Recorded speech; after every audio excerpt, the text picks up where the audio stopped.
வணக்கம். Welcome to கதை திரட்டு. இந்த வீடியோவில் நம்ம என்ன கதை கேட்க போகிறோம்னா, எழுத்தாளர் பிவிஆர் அவர்கள் எழுதிய ஆடாத ஊஞ்சல் கதையின் 7வது பகுதி. நம்ம சேனலை இதுவரைக்கும் சப்ஸ்கிரைப் பண்ணாதவங்க சப்ஸ்கிரைப் பண்ணுங்க. பக்கத்தில் இருக்கிற பெல் ஐகானை கிளிக் பண்ணி ஆல்ங்கிற ஆப்ஷனை ப்ரெஸ் பண்ணுங்க.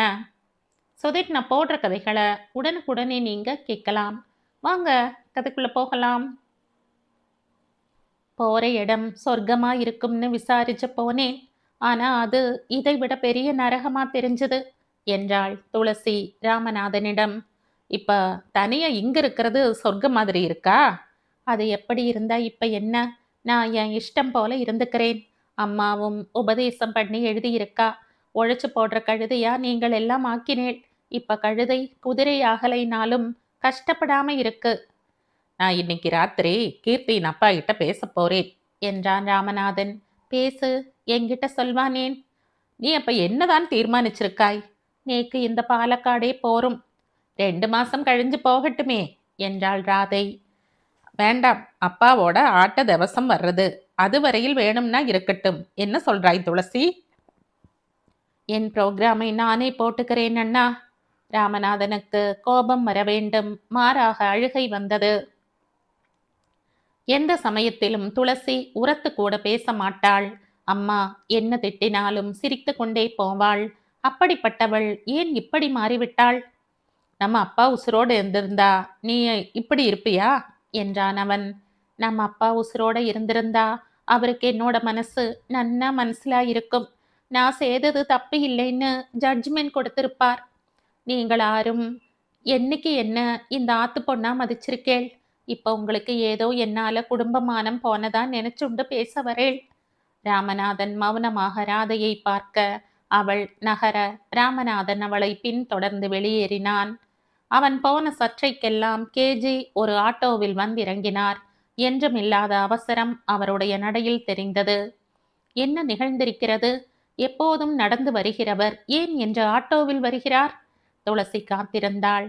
கேஜியின் திடீர் வருகையில் அவள் கீர்த்தியின் கடிதத்தையே மறந்து போனாள்.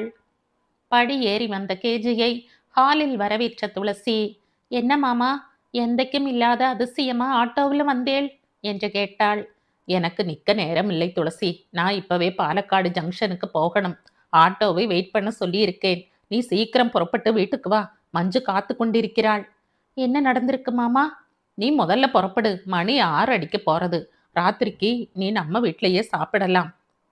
உன் அம்மனி கிட்ட சொல்லிவிடு. சொன்னவர் திரும்பி நடக்கலானார். வாசல் வரை அவரை பின்தொடர்ந்து துளசி, ஒரு புதிரை போட்டுட்டு போறேள் மாமா.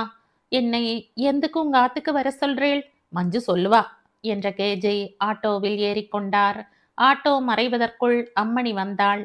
அம்மணி, நீ உனக்கு வேண்டதை சமைச்சு கோடி. நான் மஞ்சு வாத்துக்கு போறேன். சரி. ராத்திரி வந்துடுவேன் கெட்டையா? சரி. அந்த செவ்வாய்க்கிழமையன்று பிற்பகலில் துளசியை அவள் வீட்டு வாசலில் இறக்கிவிட்டு சென்ற டாக்டர் மஞ்சு துளசியின் மாற்றத்தை நினைத்து பார்த்தாள். அவளுக்கு துளசியை சின்னஞ்சிறு சிறுமியாக தெரியும். அந்த காலத்திலேயே அவளுக்கு படிப்பில் நாட்டமில்லை. வீட்டினுள் வளைய வளைய வந்து கொண்டிருப்பாள். யாரிடமும் அதிகம் பேசும் பழக்கம் இல்லை என்றாலும் தனக்கு பிடித்தவர்களிடம் வாய் ஓயாது பேசுவாள். வீட்டில் என்ன நடந்தாலும் அதை மஞ்சுவிடம் ஒப்பிப்பாள். அம்மா அனாவசியமாக திட்டுவதை சொல்லி அழுவாள். நாள் செல்ல செல்ல, வயது ஏற ஏற துளசியின் உடல்தான் வளர்ந்ததே தவிர அவளுடைய மனம் முதிரவில்லை என்று மஞ்சு நினைத்தாள். கள்ளங்கபடு தெரியாத ஒரு பெண் எப்படித்தான் வாழப் போகிறாளோ என்ற கேள்வி அடிக்கடி அவளுள் எழும். துளசிக்கு 13 வயது நடக்கையில் 17 வயது மஞ்சு படிப்பை உத்தேசித்து சென்னை சென்றாள். விடுமுறைகளின் போது தந்தையுடன் இருக்க டில்லிக்கு செல்வது ஒரு பழக்கமாகிவிட்டதால் 23வது வயதில் டாக்டராக பாலக்காடு திரும்பும் வரை இருவருக்கும் சொல்லும்படியான அளவுக்கு தொடர்பு இருக்கவில்லை. ஆனால் துளசியை மீண்டும் சந்தித்த போது மஞ்சு வியப்பும் திகைப்பும் அடைந்தாள். உடல் எல்லாம் இளமை பூரிக்க, ஒரு அழகான பசுவின் சாத்வீகம் கண்களில் ஒளி வீச, துளசி ஒரு பெரிய குடும்பத்தையே பராமரித்து கொண்டிருந்தாள். அதிகாலையில் எழுந்த துளசி இரவு 10 மணி வரை பம்பரமாக சுற்றுவது மஞ்சுவுக்கு மலைப்பாக இருந்தது. இப்பேற்பட்ட துளசி இன்று எப்படி இருக்கிறாள்? நினைத்து பார்க்க கூட பிடிக்கவில்லை மஞ்சுவுக்கு. திடீரென்று துளசியின் குரல் கேட்டது. மஞ்சு நிமிர்ந்து பார்த்தாள். துளசியின் வெகுளி பார்வையும் கண்களின் சிரிப்பும் மஞ்சுவுக்கு வேதனையைத்தான் அள்ளி கொட்டின. என்ன மஞ்சு, வர சொன்னியாமே? ஆமாம் துளசி, முதல்ல என்ன சாப்பிட்ற அதை சொல்லு. இப்ப எதுவும் வேண்டாம். கேஜி மாமா ஏன் இன்றைக்கு ஆட்டோவுல பறக்கிறார்? அது அப்புறமா சொல்ற. இப்போ உங்ககிட்ட எனக்கு பேசணும். ஞாயிற்றுக்கிழமையிலிருந்து இன்னைக்கு உச்சியார்ந்த வரை நீயும் நானும் ஒன்னா தானே இருந்தோம். அப்ப பேசாதது என்ன புதுசா இருக்கு மஞ்சு? நீயும் நானும் இல்லாதப்போ என்னவெல்லாமோ நடந்திருக்கு. அவர் மெட்ராஸ்ல இருந்து வந்துட்டு போனது நோக்கு தெரியுமா? 300 ரூபாயும் எழுத்தும் வச்சுட்டு போனார். இன்னும் நான் படிச்சு கூட பார்க்கலை. மிஸ்டர் கீர்த்தி வந்துட்டு போன விஷயத்தை அப்பா கிட்ட மைதிலி சொன்னாளாம். மைதிலி வந்திருக்காளா? எங்க இருக்கா? மைதிலி சொன்னாள்னு தானே சொன்னேன். வந்து சொன்னாள்னு சொல்லலையே, போன்ல பேசி இருக்கா. நேக்கு மூளை போராது மஞ்சு என்று கூறிய துளசி சிரித்தாள். எனக்கும் அப்படித்தான் படுறது. நீ என்ன சொன்னாய்? மிஸ்டர் கீர்த்தி உன்னை அழைச்சு போக வந்திருக்கார். உன் மாமியார் லெட்டர் எழுதியிருக்கா. எப்படி தெரியும்? மைதிலி இதையும் சொல்லியிருப்பா இல்லையா? மாமனாரும் அண்ணா ராமநாதன் கிட்ட பேசியிருக்கார். அண்ணா வந்து உபதேசம் பண்ணிட்டு போறான். யார் உபதேசமும் உன் காதுல ஏறாதே. சரி சரி மஞ்சு, எந்துக்கு என்னை வேகத்துல வர சொன்னாய்? சரியா 7:30 மணிக்கு மைதிலி மறுபடியும் போன்ல பேச போறா. யார்கிட்ட? இப்ப உங்கிட்டதான். என்ன பேச போறா? எனக்கு என்ன தெரியும்? அவர் வந்தார். ஆம்படையான் கூட்டிண்டு போக ஆசை இருக்கும். வந்தார். எந்துக்கு மாமியார் என்னை கொடிமரத்து உச்சியில ஏத்தி உக்காத்தி வா வான்னு எழுதணும்? எந்துக்கு மாமனார் என் அண்ணா கிட்ட போன்ல பேசணும்? இப்ப எந்துக்கு மைதிலி பேசணுங்கிறா? இது புரியலையா துளசி? மனசுல ஆறுது மஞ்சு. ஆனா நான் தான் இன்னமே திரும்பி வரமாட்டேன்னு கதையை முடிச்சுண்டு என் பண்டம் பாத்திரத்தை எல்லாம் எடுத்துண்டு வந்தாச்சு. பின்னையும் நான் மதராசிக்கு போய் வாத்து அடுக்கலையை தலை மேல வச்சுப்பேன்னு நினைக்கிறாளா எல்லாரும்? துளசி, என்ன மஞ்சு? நான் கேட்கறதுக்கெல்லாம் பதில் சொல்லணும். உண்மையான பதில் சொல்லணும். நேக்கு பொய் சொல்ல தெரியாது. கொஞ்சம் பொய்யும் சாதுரியமும் சாமர்த்தியமும் உனக்கு இருந்தா இந்த ப்ராப்ளமே வந்திருக்காது. சாதுரியமும் சாமர்த்தியமும் நிறைய இருக்கு மஞ்சு. சரி நீ கேளு. உன் புருஷன் வீட்டுல யாராவது பொல்லாதவரா இருக்காரா? ஆரும் இல்லை. உன் புருஷனோ இல்ல மாமியார் மாமனாரோ உன்னை கொடுமைப்படுத்தி இருக்கிறார்களா? சொப்பனத்துல கூட இல்ல மஞ்சு. எல்லாரும் நல்லவா, ரொம்ப நல்லவா. நல்லவர்களை மனசு கலங்க வச்சுட்டு நீ வரலாமா துளசி? துளசி ஒரு நிமிஷம் மௌனமானாள். சென்னையிலிருந்து வந்த மறுநாள் மஞ்சு புத்திமதி சொன்னாள். அதன் பிறகு வாயை திறக்கவில்லை. இப்போது மீண்டும் ஆரம்பிக்கிறாள். எடுத்த எடுப்பிலேயே ஒரு முடிவான பதிலை சொல்லிவிட வேண்டும். மஞ்சு, தயவு பண்ணி நீயும் நானும் இதை பத்தி இனிமே பேச வேண்டாம். நான் ஆத்துக்கு போறேன். மைதிலி ஃபோன் பண்ணுவாளே, நான் என்ன பேசுறது அவகிட்ட? நேக்கு பேச இஷ்டம் இல்லைன்னு சொல்லிடு. அதை நீயே சொல்ல. மைதிலி நல்ல பொன் மஞ்சு. ஒரு கால் விளங்காதவள். அவளை நினைச்சாலே நேக்கு அழுக வர்றது. உன் வயசு, கல்யாணம் ஆயிட்டில்லை. கால் இப்படி இருந்தா எத்தனை பேர் கழிச்சுக்க ரெடியா இருப்பா? மஞ்சு குழம்பினாள். துளசியின் குரலில் வந்த வார்த்தைகள் இதயத்திலிருந்து வரும் ஒலி வடிவங்கள் என்பதை அவள் உணர்ந்தாள். அப்ப நீ என்னதான் செய்ய போற துளசி? இப்ப மாசம் 300 ரூபாய் வர்றது சாப்பாட்டு கஷ்டம் இல்லை. தினமும் உன் கூட பாதி நாள் வர்றேன். அது இன்னும் கொஞ்ச நாளைக்குத்தான். ஏன் மஞ்சு, ஏன் நான் வர்றது பிடிக்கலையா? அது அப்புறமா சொல்றேன். ஆனா ஒண்ணு இப்பவே சொல்லிடுறேன் துளசி, உன் முடிவு சரியில்லை. துளசி சிரித்தாள். நேக்கு சரின்னு பட்டிருக்கு. இப்ப நான் ஒண்ணு கேட்கிறேன், உத்தரம் சொல்றியா? கேளு.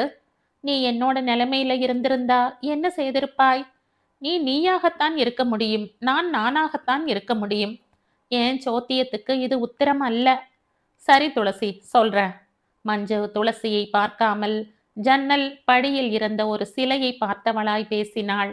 நான் யோசித்து ஒரு முடிவு எடுத்து ஒருத்தரை கல்யாணம் செய்து கொண்டால் அதற்கு பிறகு என் முடிவு தப்பான முடிவுன்னு நினைச்சு அவனை விட்டு வரமாட்டேன்.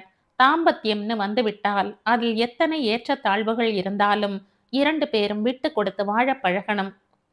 நீ சாதாரணமா உன் அபிப்பிராயத்தை சொன்னாய் மஞ்சு. நான் அதை கேட்கல. நீ கீர்த்தியை கல்யாணம் பண்ணிட்டு இருந்தா அவரை விட்டு வராம அங்கேயே இருந்திருப்பாயா? மஞ்சு சிரித்தாள்.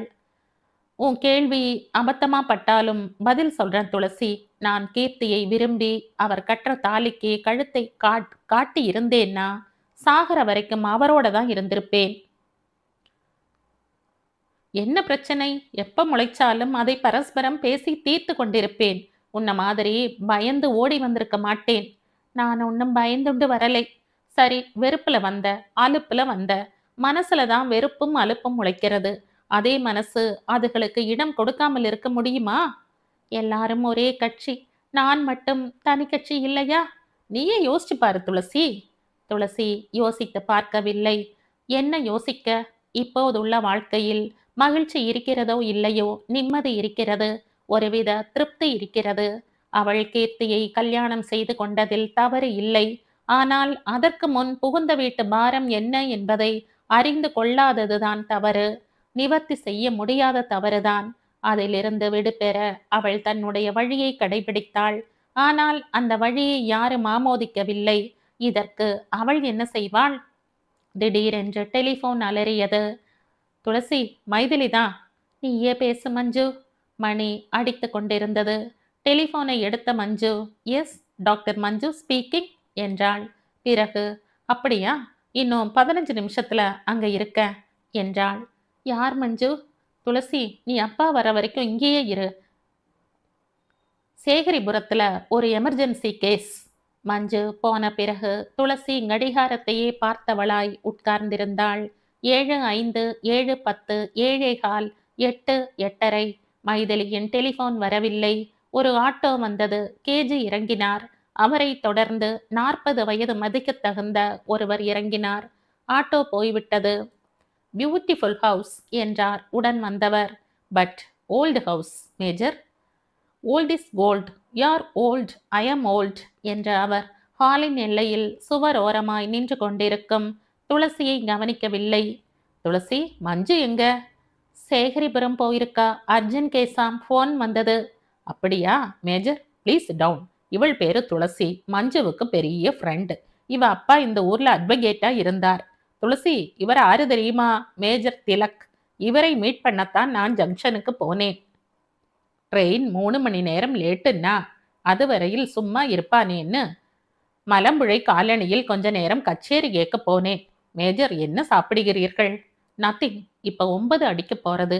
நான் நாளைக்கு காத்தால வரேன். மேஜர் எழுந்தார். கேஜியும் உடன் எழுந்தார். ஆட்டோவில் தானே போகிறீர்கள் மேஜர்? ஆமாம். அப்ப போற வழியில் இவளை இறக்கி விடுங்கள். துளசி, நீ சுண்ணாம்புக்காரன் முனையில இறங்கிக்கோ. இல்ல மாமா, நான் 2ஆம் நம்பர் பஸ்ல போய்க்கிறேன். 9:15க்கு 1 வரும். மேஜர் பதில் சொல்லாமல் வெளியேற வாசல் வரை வழி அனுப்ப கேஜி செல்ல துளசி கைப்பையை எடுத்துக்கொண்டு புறப்பட்டாள். மேஜரின் முன் வழுக்கையும் காதோரத்து நரையும் கூர்மையான பார்வையும் சற்றே கூன் போட்ட நடையும் துளசியின் மனதில் பதிந்தன. யார் இவர்? மறுநாள் தெரிந்தபோது திடுக்கிட்டாள். துளசி மஞ்சுவின் வீட்டை அடையும் போது 7:45 மணி ஆகிவிட்டது. அன்று இருவரும் எந்தெந்த இடங்களுக்கு செல்ல போகிறார்கள்? முந்தின இரவு மஞ்சு ஒரு அவசர கேஸை கவனிக்க சேகரிபுரம் சென்றாலே அந்த கேஸ் என்னவாயிற்று? துளசி சிந்தித்தவளாய் மஞ்சுவின் வீட்டை அடைந்தாள். அந்த வேளையில் கேஜி வழக்கமாக திண்ணையில் சாய்வு நாற்காலியில் அமர்ந்து மூக்கில் இறங்கி நிற்கும் கண்ணாடியையும் பொருட்படுத்தாமல் தினசரியில் மூழ்குவார். அன்று திண்ணை வெறிச்சோடியது. சாதாரணமாக மஞ்சுவின் கார் தெருவாசலில் 7 மணிக்கே தயாராக நிற்கும். அன்று அது இன்னும் ஷெட்டிலேயே இருந்தது. துளசி ஹாலில் பிரவேசித்தவள் கைப்பையை ஒரு டீப்பாயின் மேல் போட்டுவிட்டு சமையல் அறையை அடைந்தாள். அங்கே அவள் கண்ட காட்சி புதுமை இல்லை என்றாலும் சிரிப்பை வரவழைத்தது. கேஜி தலையில் ஒரு துண்டை சுற்றி கட்டியவராய் வெங்காயம் நறுக்கி கொண்டிருந்தார். மஞ்சு கேஸ் அடுப்பிலிருந்து ஒரு பாத்திரத்தை இறக்கிவிட்டு இன்னொன்றை ஏற்றி வைத்தாள். இதென்ன கூத்து மாமா என்றாள் துளசி சிரித்து கொண்டே. துளசி, நீ இன்னைக்கு நம்ம வீட்டுல சாப்பிட போகிறாய் என்றார் கேஜி. நான் சாப்பிடுறது இருக்கட்டும். மஞ்சு, இன்றைக்கு நம்ம எங்கேயும் போகலையா? இல்ல என்ற மஞ்சு. துளசி, உனக்கு என்ன பாயசம் பிடிக்கும் என்று கேட்டாள். நேக்கு எல்லா பாயசமும் இஷ்டம். பாலாடை பிரதமன், பால் பாயசம், சதசதயம் எல்லாம் பிடிக்கும். என்ன இன்றைக்கு சந்தி? உனக்குத்தான் ஒரு விருந்து வைக்கிறோம்னு நினைத்து கொள்ளேன் என்ற கேஜி எழுந்தார். வெங்காயத்தை இத்தனை பெருசாவா நறுக்குவா? பொடி பொடியா நறுக்கணும். நான் இதை சரியாக்குறேன் என்ற துளசி உட்கார்ந்தாள். பிறகு நேக்கு எந்துக்கு விருந்து என்றாள். முதல்ல நீங்க 2 பேரும் சமையலை முடியுங்கள், அப்புறம் சொல்றேன். மஞ்சு, எனக்கு 2ஆம் டோஸ் காஃபி தரையா? இப்ப துளசிக்கு கலக்கிறப்போ உங்களுக்கு செகண்ட் டோஸ் வருமப்பா. நீங்க உங்க பேப்பரை படியுங்கோ. கேஜி வெளியேறினார். ஒரு மணி நேரத்தில் சமையல் முடிந்தது. மஞ்சுவும் துளசியும் ஹாலுக்கு வந்தார்கள். சமையலறையில் மஞ்சு கலகலப்பாக பேசாதது துளசியின் மனதை சங்கடப்படுத்தியது. அவளுக்கு ஒன்றும் புரியவில்லை. முந்தின இரவு அவள் வீடு திரும்பிய பிறகு சென்னையில் இருந்து மைதிலி டெலிபோனில் பேசியிருப்பாளோ? அதன் காரணமாகத்தான் மஞ்சு இப்போது அவளிடமிருந்து சற்றே விலகி நிற்பது போல காணப்படுகிறாளோ? அப்படி இருந்தால் இன்று ஏன் அவளுக்கு விருந்து வைப்பதாக சொல்ல வேண்டும்? இன்று துளசிக்காக பாயசம் வைக்கிறவள் எப்படி அவள் பால் எரிச்சலோ ஆத்திரமோ கொள்ள முடியும்? துளசி, உட்கார். என்ன மாமா? மஞ்சு, நீயும் உட்கார். மாமா, என்ன வர்த்தமானம்? எந்தைக்கும் இல்லாத அதிசயமா இருக்கு. நான் சொல்ல போறதை நன்னா கவனமா கேளு துளசி. நான் என் காதை நன்னா திறந்து வச்சுக்கிறேன். ஓரிரு நிமிடங்கள் ஹால் நிசப்தத்தில் உறைந்தது. துளசிக்கு வேடிக்கையாகப்பட்டது. முந்தின நாள் மஞ்சு உபதேசம் செய்தாள். இன்று அவளுடைய அப்பாவா? என்ன சொல்ல போகிறார்? ராமர் இருக்கிற ஊர் பேர்தான் அயோத்தின்னு கிளாஸ் நடத்த போகிறாரா? இவரோடு ராகம் எப்படி இருக்கிறது என்றுதான் தெரியட்டுமே. என்னப்பா, என்ன ஆச்சு உங்களுக்கு? நாக்கை யாராவது கட்டி போட்டு விட்டார்களா என்று கேட்டாள் மஞ்சு. எங்க எதிலிருந்து எப்படி ஆரம்பிக்கிறதுன்னு குழப்பமா இருக்கு மஞ்சு. ஆரம்பத்திலிருந்து ஆரம்பிங்கோ. ராத்திரி விடிய விடிய நாம பேசினதெல்லாம் பொழுது விடிஞ்சதும் மறந்து விட்டதா அப்பா? கேஜே உடனேயே பேச ஆரம்பிக்கவில்லை. கண்களை மூடிக்கொண்டார். சிதறி வரும் வார்த்தைகளை ஒழுங்குபடுத்தி கோர்வையாக கொண்டு வர முயலுவதாகப்பட்டது. துளசி காத்து கொண்டிருந்தாள். அவளுக்கு உள்ள ஒரு சிரிப்பு வந்தது. பாவம் கேஜி மாமா அவளுக்காக சிரமப்படுகிறார். திடீரென கேஜியின் குரல் கேட்டது. மென்மையான இதமான தொனி நாதமாக இசைத்தது. ஆனால் இசை துளசிக்கு பிடிக்கவில்லை. நீ மெட்ராஸ்ல இருந்து எல்லாத்தையும் உதறி எரிஞ்சு வந்த நாள்ல இருந்து நானும் உன் சிநேகிதி மஞ்சுவும் உன் பிரச்சனையை எப்படி தீர்த்து வைக்கிறதுன்னு மண்டையை உடைச்சுட்டு இருந்தோம் என்றார். நடுவுல திடீர்னு பிரச்சனை தானா தீர்ந்து விட்டதுன்னு கூட நான் சந்தோஷப்பட்டேன் துளசி. ஆனா டாக்டர் கோஷி என் சந்தோஷத்தை வாரி வெயில்ல போட்டுட்டா என்றாள் மஞ்சு. நடந்து போனதை நினைச்சு புலம்புறதில் அர்த்தமும் இல்லை, விவேகமும் இல்ல மஞ்சு. இனிமே என்ன செய்யணும்னு தான் யோசிக்கணும். நாம மட்டும் யோசித்து என்ன புண்ணியம் அப்பா? துளசியும் சம்மதிக்கணுமே. உன் வயசு 22, பச்சை மண்ணுல வளர்ற பச்சை கொடி. உன் எதிர்காலம் 5 வருஷத்துக்கு அப்புறம், 10 வருஷத்துக்கு அப்புறம், ஏன் 20, 30, 40 வருஷத்துக்கு அப்புறம் எப்படி இருக்கும்? நான் யோசிச்சு பார்க்குறப்போ என் கண்ணு கலங்கிறது துளசி. துளசி மௌனமானாள். திடீரென அவள் முன் அவளை 30 வயதுக்காரியாக, 40 வயதுக்காரியாக, 50, 60 வயதுக்காரியாக நின்றாள். அவள் கண்ட காட்சி வேதனையை தூண்டவில்லை, மாறாக சிரிப்புதான் தோன்றியது. அப்பா, நீங்க ரொம்ப சென்டிமெண்டா பேசுறேள். யதார்த்தமா பேசுங்கள். கீர்த்தி என்ன குத்தம் செய்தான்னு உங்க மனசுல படுறது? இவ அங்க நிம்மதியா சந்தோஷமா திருப்தியா கட்டினவனோட குடும்பம் நடத்தலாம்னு போயிருக்கா. அங்க ஒரு பட்டாளமும் கூடவே இருக்கும்னு எதிர்பார்க்கலை.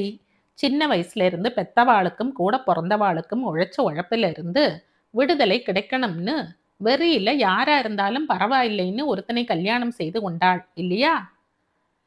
எங்களுக்கு தெரிஞ்சதை சொல்லாம தெரியாத புது விஷயம் ஏதேனும் இருந்தா சொல்லுங்களப்பா என்றாள் மஞ்சு. இந்த கீர்த்தி இவளோட அவஸ்தையை புரிஞ்சுக்கலை. இவள் சுமந்த பாரத்தை தெரிஞ்சுக்கலை. ஏன் துளசி, அங்க எல்லார் வீட்லையும் இருக்கிற மாதிரி மாவு அரைக்கிற கிரைண்டர், கேஸ் அடுப்பு, மிக்சி, ஃப்ரிட்ஜ் எல்லாம் இருக்கு இல்லையா? துளசி சிரித்தாள். நான் தான் மெஷின். ஃப்ரிட்ஜ் படாதாம், கேஸ் உண்டு. பார்த்தாயா மஞ்சு, ஈஸியா வேலையை முடிக்க இந்த காலத்துல எத்தனையோ கிச்சன் எக்யூப்மெண்ட்ஸ் இருக்கு. ஆனா கீர்த்தி எதையும் வாங்கி வைக்கவில்லை. இவளுக்கு அலுப்பு தட்டும்படியா நடந்துட்டு இருக்கான். அங்க யாருக்கும் மெஷின்ல அரிசி அரைச்சா பிடிக்காது. கல்ல உரல்ல தான் அரைக்கணும். ஒரு பெண் எத்தனை நாள் தான் பொறுமையா இருப்பா? அதுவும் துளசிக்கு பிறந்த வீட்டிலேயே ஏற்கனவே அலுப்பு என்ற கேஜி. துளசி, நீ நிச்சயமா இனிமே மெட்ராஸ்க்கு போக மாட்டாய் இல்லையா? எத்தனை தரக்கா சொல்றது? இன்னமே கேட்க மாட்டேன். அது சரி மஞ்சு, மேஜர் எப்ப வரான்னு தெரியும் இல்லையா? 1 மணிக்கு. துளசி, இந்த மேஜர் திலக் யார் தெரியுமா? ஆருக்கு தெரியும்? இவன் ஆர்மியிலே டாக்டர். இவனோட அப்பாவும் நானும் 30 வருஷம் செக்ரட்டேரியட்டில் ஒன்னா வேலை செஞ்சோம். அதுக்கு என்ன இப்ப? எனக்கும் இவனோட அப்பாவுக்கும் ஒரு ஒத்துமை உண்டு. அது என்னப்பா? திலக் பிறந்த கையோட அவனுடைய அம்மா போனாள். நீ பிறந்த கையோட உன் அம்மா போனாள். 2 பேரும் 2ஆம் கல்யாணம் செய்து கலை. நிறைய பணம் இருக்கும் இல்லையா என்றாள் மஞ்சு. கொஞ்ச நஞ்சமா. டெல்லியில ஒரு வீடு, ஷில்லாங்கில் ஒரு சின்ன எஸ்டேட் பங்களா. பரம்பரை பணக்காரன், ஒண்டி கட்டை. கூட உட்கார்ந்து சாப்பிட ஒரு சித்தப்பா பெரியப்பாவோ அதுதான் வேண்டாம். ஒரு அக்கா தங்கையும் இருந்திருக்க கூடாதா? பெரிய பணக்கார அனாதை. பாவம் என்றாள் துளசி. ஓரிரு கணங்கள் மௌனம் சாதித்த கேஜி, இந்த திலக் எனக்கு 2 மாசம் முன்னால ஒரு லெட்டர் போட்டிருந்தான். மஞ்சு, அந்த லெட்டர் எங்கே? எனக்கு என்ன தெரியும்? உங்க மேஜைக்குள்ளதான் இருக்கும். பிக்கல் பெடுங்கல் இல்லாத இடம். கையை துடைக்க ஒருத்தி, காலை துடைக்க ஒருத்தி, அப்புறம் சமையற்காரி, டிரைவர் என்று கேஜி இழுத்தார். இதெல்லாம் இப்ப எதுக்கு சொல்றீள்? அவன் லெட்டர் போட்டான்னு சொன்னேன் இல்லையா துளசி? அதான் சொன்னேளே. அவனுக்கு ஒரு நல்ல பெண்ணா, அதுவும் இந்த ஊர் பெண்ணா நான் பார்த்து நிச்சயம் செய்யணுமாம். அவன் வீட்டுல அவன் பெண்டாட்டி 24 மணி நேரமும் காலை ஆட்டிண்டு இருக்கலாம். சாப்பிடுறதும் தூங்குறதும் தான் வேலை.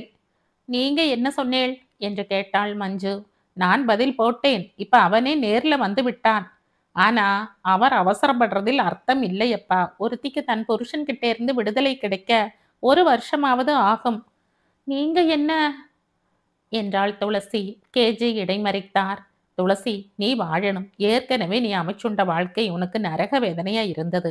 அதை நீ மறக்கணும். நீ ஒரு புருஷனை உதறிட்டு வந்ததிலிருந்து அவனோட வாழ உனக்கு பிடிக்கலைங்கிறது எல்லாருக்கும் ரொம்ப தெளிவா புரிஞ்சுடுத்தோ. நாம ரொம்ப முன்னேறி இருக்கோம். 30 வருஷம் முன்னால நினைச்சு பார்க்காததெல்லாம் இப்பத்திய சமூகத்தில் நியாயமா சட்ட ரீதியா நடக்கிறது. மன சேர்க்கை இல்லாம இப்ப தம்பதிகள் வாழ்ந்து தங்கள் தாம்பத்தியத்தை நரகமாக்கி கொள்றதில்லை. நீ சின்ன பொண்ணு, அழகு குலையாம இருக்க. உன் மனசு விரும்புற வாழ்க்கையை நான் ஏற்பாடு பண்ணி தரேன். நீ கீர்த்தியை ஒரு ஸ்லேட்டு பலகையில தானே எழுதியிருக்க. அழிக்கிறதுக்கு ரப்பர் கூட வேண்டாம். ஈரம் போரும். திலக் நல்லவன். கொஞ்சம் வயசு அதிகம்தான். ஆனா அதுக்கு அதுக்கு பணம் இருக்கு, செல்வாக்கு இருக்கு, பதவி இருக்கு, நல்ல தொழில் இருக்கு. உன் உடம்புல உட்கார விட மாட்டான். நீ லேசா தலை ஆட்டு போரும். எல்லாத்தையும் நான் பார்த்துக்கிறேன். எனக்கு நீயும் வேணும், திலக்கும் வேணும். கேஜி கூற கூற துளசிக்கு தலை சுற்றி கொண்டே வந்தது. கண்கள் செருகின, உடல் பதறியது. மாமா என்று அலறினாள். ஏன் கத்துற துளசி? அப்பா என்ன சொல்லிட்டார் இப்போ? ஒரு ஆண் பிள்ளை 2ஆம் கல்யாணம் பண்ணிக்க சமூகம் அனுமதி கொடுக்கிற மாதிரி ஒரு பெண்ணும். மஞ்சு, ஏன் அலற? நீ பேருக்கு தானே ஒரு தாலியை கழுத்துல தொங்க விட்டுருங்க. புடவையை அடிக்கடி மாத்தி கட்டிக்கிறோம். ஏன் தாலியை ஒரே ஒரு தடவை மாத்தி? துளசி அழ ஆரம்பித்தாள். கேஜியும் மஞ்சுவும் ஒருவரை ஒருவர் பார்த்து கொண்டார்கள். மஞ்சு மெதுவாக தாழ்ந்த குரலில் பேசலானாள். துளசி, நீ வயசு வந்த பெண். சின்ன குழந்தை அழற மாதிரி அழப்படாது. இப்ப யார் உன்னை என்ன சொல்லிவிட்டார்கள்? அதானே என்றார் கேஜி. துளசி புடவை தலைப்பால் கண்களை துடைத்து கொண்டு இருவரையும் மாறி மாறி பார்த்தாள். அன்பும் கனிவும் பிரதிபலிக்கும் முகங்கள் தான் தெரிந்தன. இருவரும் ஒரு மாபெரும் திட்டத்தை அவளுக்காக தயார் செய்து அவள் முன் விரிக்கிறார்கள். ஏன் அவளுக்கு ஒரு திருப்தியான பதில் கிடைக்கவில்லை? மஞ்சு மீண்டும் ஆரம்பித்தாள். நீ புகுந்த வீட்டுல இருந்து அவ விரட்டாம நீயாகவே ஓடி வந்தவ. கீர்த்திங்கிற உன் புருஷனோடு சேர்ந்து வாழ பிடிக்காம அவன் மாசம் ஜீவனாம்சமா அனுப்புற பணத்துல நிம்மதியா நாளை ஓட்டலாம்ங்கிற எண்ணத்துல நீ பறந்து வந்தவ. இப்ப நாங்க என்ன சொல்றோம்? நீ செழிப்பா வாழணும்னு ஆசைப்படுறோம். மஞ்சு முடிக்க கேஜி தொடர்ந்தார். இதுல எங்களுக்கு எந்த விதமான சுயநலமும் இல்ல துளசி. நீ அட்வொகேட் பரசுராமனுடைய பொன். நான் அவர் மேல பெரிய மதிப்பு வச்சவன். நீ மஞ்சுவோட உயிருக்குயிரான சிநேகிதி. உன் அண்ணாவும் அக்காவும் அம்மாவும் திரும்ப திரும்ப ஒரே பாட்டைத்தான் பாடுவா. மஞ்சு, அந்த பாட்டு உனக்கு ஏற்கனவே புளிச்சு போன பாட்டு. ஆனா இப்ப நாங்க பாடுற பாட்டு உன் எதிர்கால பசுமையை நினைச்சு பாடுற பாட்டு என்றாள். திலக் நல்ல பிள்ளை. அவன் உனக்கு சட்ட ரீதியா விடுதலை கிடைக்கிற வரைக்கும் காத்திருக்க தயார்னு பாலக்காடு ஜங்ஷன்ல இருந்து வரப்பவே சொல்லிட்டான். துளசி திடீரென்று, ஐயோ குருவாயூரப்பா என்று கத்தினாள். அவளுடைய குரலின் பயங்கரமான எதிரொலியில் மஞ்சுவும் கேஜியும் ஒருவரை ஒருவர் பார்த்தவர்களாய் நின்றனர். நான் என் ஆம்படையானை விட்டுட்டு வந்தவதான், இருக்க பிடிக்கலைன்னு மடங்கினவதான். ஆனா நான் எந்தைக்குமே வேறு ஒருத்தனை கல்யாணம் பண்ணிண்டு அவனோடு சுகமா இருக்கணும்னு என்னோட குருவாயூரப்பன் மேல ஆணையா மனசால விசாரிச்சுட்டு இல்லை. ஆர் சொன்னா உங்களுக்கு நான் இன்னொரு தாலி கட்டிப்பேன்னு? உங்க 2 பேருக்கும் என்ன யோக்தை இருக்கு நேக்கு இப்படி அட்வைஸ் பண்றதுக்கு? நாங்க 2 பேரும் யோசனை தான் சொன்னோம் என்றார் கேஜி. ஆறு கேட்டா உங்க யோஜனையை? ஊர் ஊரா அலைஞ்சு கோவில் கோவிலா திரிஞ்சு பஜனை பாட்டு பாடுறேளே, உங்க பாட்டை அங்க வச்சுக்கோங்கோ. டி மஞ்சு, நீ பெரிய MBBS இருக்கலாம் டி. உனக்கு இதோ என் கழுத்துல தொங்குற மாங்கல்யத்தை பத்தி என்னடி தெரியும்? மின்னாலே நீ சாவித்திரி கதையும் அனுசூயா கதையும் படிடி. நளானியை பத்தி தெரியுமோடி உனக்கு? ரொம்ப ஓடாத துளசி, நீ இப்ப சொன்ன 3 பேரும் ஆம்படையானை விட்டுட்டு வந்தவா இல்லை என்றார் கேஜி. அது நேக்கும் தெரியும் மாமா. எந்த பொண்ணும் ஆம்படையானை விட்டுட்டு அனாவசியமா வரமாட்டா. நான் வந்துட்டேன்னா அதுக்கு என் ஆம்படையான் காரணம் இல்ல, நான் தான். என்னால கழியலை. குனிஞ்சு நிமிர்ந்து என்னோட உடம்பு ஒடிஞ்சது, மனசு வெந்தது. என் ஆம்படையா 2ஆம் கல்யாணம் கழிச்சுக்கட்டும். ஆனா நான் நான் தோ இந்த தாலியோட நெத்தி குங்குமத்தோட நாளை கழிச்சு பூட்டிக்கிறேன். நான் போறேன். இனிமே இந்த ஆத்து வாசப்படிய சவிட்ட மாட்டேன் சொன்ன துளசி இருவருடைய முகங்களையும் ஏறிட்டு பாராமல் டீப்பாயின் மேல் இருந்த கைப்பையை ஞாபகமாய் எடுத்துக்கொண்டு நகர்ந்தாள். மஞ்சு தன் தகப்பனாரை பார்த்து புன்முறுவலிக்க கேஜி லேசாக சிரித்தார். மெதுவாக திரும்பி பார்த்தார். துளசி திண்ணையில் தன் செருப்பை தேடிக்கொண்டிருந்தாள். துளசி என்றாள் மஞ்சு. துளசி பதில் குரல் கொடுக்கவில்லை. மஞ்சு விரைந்து சென்று துளசியை அடைந்து அவளுடைய கையை பற்றினாள். துளசி, என்ன மன்னிச்சுடு துளசி. ஐம் ரியலி வெரி சாரி துளசி. நந்தா தேஞ்ச செருப்பால அடி, அப்புறம் சாரின்னு சொல்லு. நன்னா தேஞ்ச செருப்பால அடி, அப்புறம் சாரின்னு சொல்லு. ஒரு மாங்கல்யம் எவ்வளவு பவித்திரமானதுன்னு நீ எனக்கு புரிய வச்சுட்ட. இதெல்லாம் காலேஜில் சொல்லித்தர பாடம் இல்லை. காலம் காலமா பரம்பரை பரம்பரையா நம்ம நேசத்தோட பண்பாடா வர தர்மம்னு நீ சொல்லாம சொல்லிட்ட. வா உள்ள வா. நீ ஒருத்திதான் என் உயிர் சிநேகிதி. வா வா துளசி. தப்பு எல்லாம் என் மேலதான். இன்னமே உன் சொந்த வாழ்க்கையை பத்தி நாங்க உன்கிட்ட பேச மாட்டோம். இது உன்னோட குருவாயூரப்பன் மேல ஆணை. செருப்பை தேடி மாட்டிக்கொண்டவள் கால்களை உதறினாள். என் மனசு ரொம்ப கஷ்டப்பட்டது கிட்டையா என்றாள் அவள். இனிமை எங்களால வேதனை ஏற்படாது என்றாள் மஞ்சு. பிறகு தொடர்ந்து, சரி வா, நம்ம 2 பேரும் லைம் ஜூஸ் குடிப்போம் என்றாள். நான் என்ன தப்பு பண்ணேன் என்றார் கேஜி. நீங்க குடிக்கண்டா, தொண்டை கட்டிக்கும். அப்புறம் ஆறு உங்க பஜனை பாட்டை கேப்பா என்றாள் துளசி. கேஜியும் மஞ்சுவும் சிரிக்க துளசியும் கூட சேர்ந்து சிரித்தாள். மேஜர் திலக் சரியாக 1 மணிக்கு சொன்னபடி வந்தான். அவன் ஆட்டோவில் இறங்குவதை கண்டதுமே துளசி சமையலறைக்கு ஓடி அங்கே பதுங்கி கொண்டாள். டி துளசி, என்னடி இங்க மூலையில 2 காலையும் கட்டி உட்கார்ந்திருக்க? நேக்கு அந்த மேஜர் மூஞ்சியை பார்க்கண்டா. நாம 4 பேரும் ஒன்னா சாப்பிட போறோம் டி. நான் இங்கேயே சாப்பிட்டுக்கிறேன். அஷடு மாதிரி பேசாத. நான் தான் மேஜர் கிட்ட உட்காந்துக்க போறேன். டைனிங் டேபிள்ல மாத்திரம் அல்லடி, என்ன நிக்கும் டி. மஞ்சு, மஞ்சு நீ என்ன சொல்ற? அப்பாவும் நானும் கொஞ்ச நேரம் தனியா பேசிட்டு இருந்தோம் இல்லையா? ஆமாம். மேஜர் 2 மாசம் முன்னால ஒரு லெட்டர் போட்டார்னு அப்பா சொன்னார் இல்லையா? மேல சொல்லுங்க. என்ன மனசுல வச்சுண்டுதான் அந்த லெட்டரை திலக் எழுதினாராம். அப்ப எதுக்கு காலங்கார்த்தால நீங்க 2 பேருமே என்ன கழுதியாக்கினேள்? மேஜர் திலக்கோடு அப்பாவும் என் அப்பாவும் நீயும் நானும் மாதிரி. அப்பா முன்னால என்னை கேட்டார். டெல்லிக்கும் ஷில்லாங்குக்கும் போக முடியாதுன்னேன். திலக் ஏமாந்து திரும்பி போக வேண்டாம்னு தோணித்து.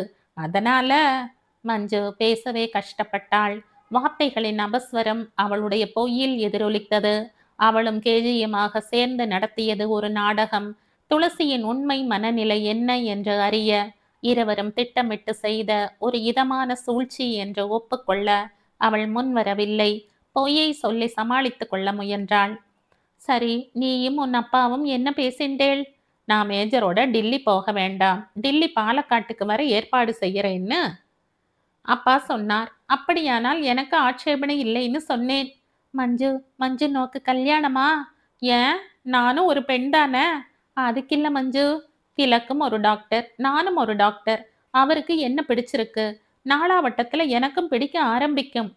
துளசியால் தன் காதுகளையே நம்ப முடியவில்லை. சரி, எழுந்து வா, சாப்பிடலாம் என்றாள் மஞ்சு. துளசி மெதுவாக எழுந்தாள். மஞ்சுவுக்கு கல்யாணம். ஒரு 26 வயசுக்காரி 40 வயசுக்காரன் ஒருவனை கல்யாணம் செய்து கொள்ளப் போகிறாள். உலகத்திலே அதிசயங்கள் நடக்கிறது, நிற்கவே நிற்காதா? Doctor Manjula, doctor Tilak, doctor Manjula Tilak. தூக்கத்தில் நடக்கிறவளைப் போல் துளசி நடந்தாள். அவளுடைய மனதில் வேதனையும் முளைக்கவில்லை, மகிழ்ச்சியும் மலரவில்லை. திலக்கின் பணத்தில் கேஜியும் மஞ்சுவும் மயங்கி விட்டார்களோ என்ற கேள்வி மட்டும் லேசாக எழுந்தது.